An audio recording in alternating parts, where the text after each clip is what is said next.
Hi, I'm Aaron Halimi, the founder and president of Renewable Properties. What's the deal with the Committee on Ways and Means, the one big, beautiful bill? Well, let me tell you, it's not that beautiful, but it's also not as bad as it could have been. So let's all take a quick sigh of relief. While it could have been worse, we still have some wood to chop, and here's what it means for solar developers throughout the United States. Before I get into the nuts and bolts, here are a few reminders. This is a draft bill, and while it will likely get voted on before Memorial Day, it's just a starting point for what will be a big negotiation in the Senate. It's been known in the industry that the Senate is where the real lobbying and negotiations will go down, and we're likely to see improvements on some key provisions we'll need to make this a bit more tolerable. Depending on who you talk to, a version of the bill approved by the House and Senate could be on the president's desk as soon as July, but more likely August, let's say by Labor Day. And lastly, my take here is going to be limited to impacts on utility and community solar.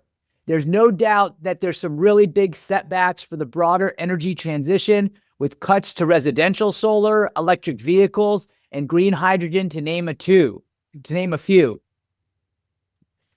Okay. Here we go. There are four major provisions that change key provisions in the IRA as it relates to solar. First, the ITC phase out, pushing the current phase out of the ITC up from 2034 to starting in 2029 with a complete sunset in 2032. Placed in service language for the phase out period as opposed to construction start, which is a big hit as the development community typically uses a safe harbor strategy to get a little bit more runway when the ITC has historically stepped down. Foreign entity of concern provisions, which is likely the single biggest issue in the bill for the renewables market, and then changes around the transferability of the ITC. Let's dig into each one of those a little bit further. So the ITC phase out. They're proposing a 20% step down per year from 2029 until the complete sunset in 2032. This pushes up the current sunset track in the IRA by 5 years. And again, it's not ideal, but it is workable, and there will be time for an extension with a new administration in 2028. For those in power that are listening, this is one that is even on my list of items that you don't need to negotiate away. This is a gimme to get us what we really need, what I'm going to get into here in a minute. Placed in service.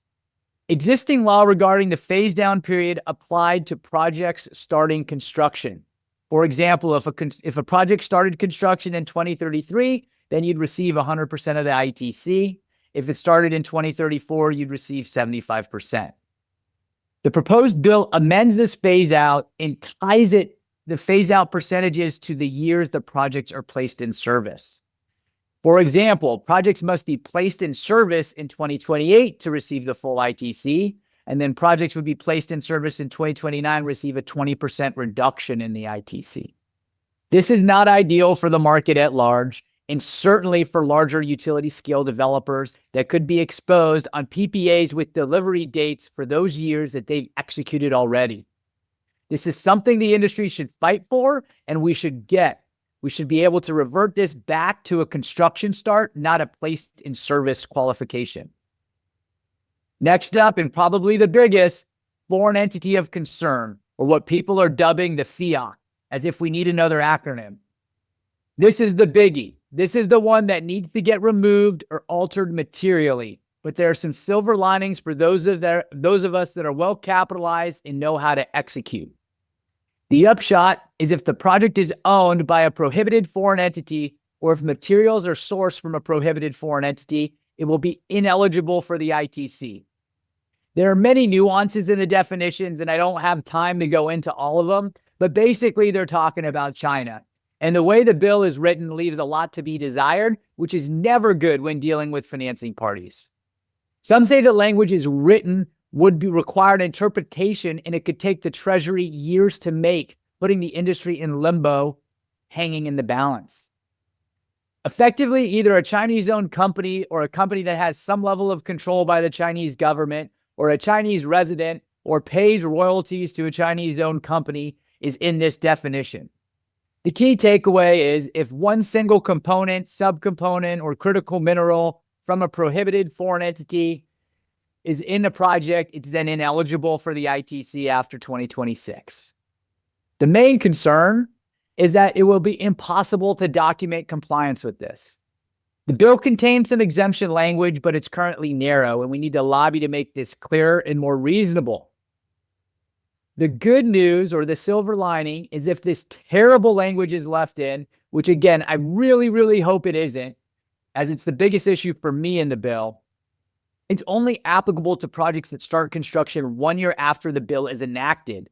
So call it July or August of 2026. This gives the industry runway, and since based off construction start, you can safe harbor your projects to get even more runway. Last but certainly not least, transferability. The proposed bill repeals transferability of the ITC. It applies to facilities that commence construction 2 years after the enactment. So again, call it July or August of 2027. This is not ideal, but not mission critical. The tax equity market has certainly widened on the heels of transferability. So we don't want it to shrink as a result of this, but it is not as big an issue as the REOC the FEOC or the ITC phase out being based on placed in service as opposed to construction start.